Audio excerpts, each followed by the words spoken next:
Selamat siang pemirsa TVR Parlemen. Saat ini saya sedang berada di ruang rapat Komisi 6 DPR RI di mana saya akan membahas terkait dengan akan divestasikannya sejumlah ruas tol oleh perusahaan BUMN konstruksi Waskita Karya kepada swasta. Nah, di samping saya sudah ada salah satu anggota dari Komisi 6 DPR RI yakni Bapak Haris Turino, Pak, dari fraksi Partai PDI Perjuangan. Baik, langsung saja nih Pak, terkait dengan akan dijualnya nih beberapa ruas tol kepada pihak swasta.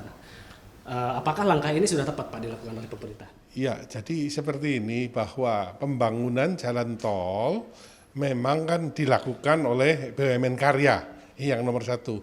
Nah, setelah pembangunannya selesai, memang untuk ruas-ruas yang secara finansial memang visible, ya bisa dilepas kepada swasta, didivestasikan sehingga BUMN-nya kan mendapat modal yang lebih besar dan akibatnya adalah bisa digunakan untuk membangun ruas-ruas tol yang lain. Memang seperti itu langkahnya, Pak. Tapi kan memang tidak semua dari ruas tol itu bisa secara finansial visible. Hanya untuk ruas-ruas yang secara finansial visible yang bisa didivestasikan untuk dijual kepada swasta.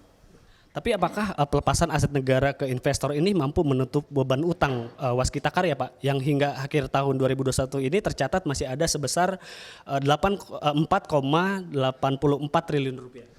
Saya data besaran utang Waskita saya tidak punya saat ini, tetapi bahwa penjualan ruas tol itu salah satunya adalah untuk menutup hutang memang dan menambah permodalan dari Waskita itu sendiri. Kita ketahui nih Pak bahwa tol-tol ini sebagai salah satu sumber pendapatan negara. Nah, namun jika misalnya ini nantinya dijual kepada swasta, ada gak sih Pak keuntungan untuk negara nantinya? Oh ya, jelas Pak. Jadi waktu membangunnya kan ada keuntungan. Ini yang satu. Yang kedua memang kalau bisa memang melibatkan dari swasta. Tidak semuanya harus dikuasai oleh BUMN Karya. Tapi memang kan tidak semua bisa dijual. Contoh ya, misalkan ruas tol 2.700 km di Sumatera yang dikerjakan oleh Hutama Karya. Kan tidak semua ruas bisa dijual. Karena memang yang bisa dijual hanya ruas-ruas tol yang secara finansial memang visible. Ya, sementara untuk yang ruas-ruas tol yang secara finansial tidak visible, tapi secara ekonomi visible akan meningkatkan konektivitas antar wilayah, ini tidak bisa dijual, terpaksa memang dikelola oleh BUMN, dalam hal ini negara memberikan penempatan modal negara, PNM, untuk pembangunan ruas-ruas tol yang secara finansial tidak visible, tapi secara ekonomi visible. Itu artinya berarti divestasi ruas tol ini sudah tepat Pak ya dilakukan oleh pemerintah, Pak?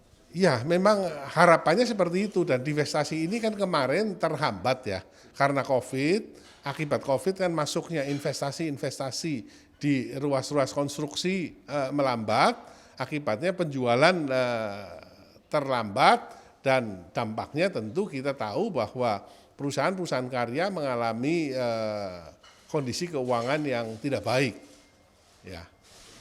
Baik, demikianlah pemirsa perbincangan saya dengan Bapak Haris Turino dari anggota Komisi 6 DPR RI. Saya Fitian Aunila melaporkan, kembali ke studio.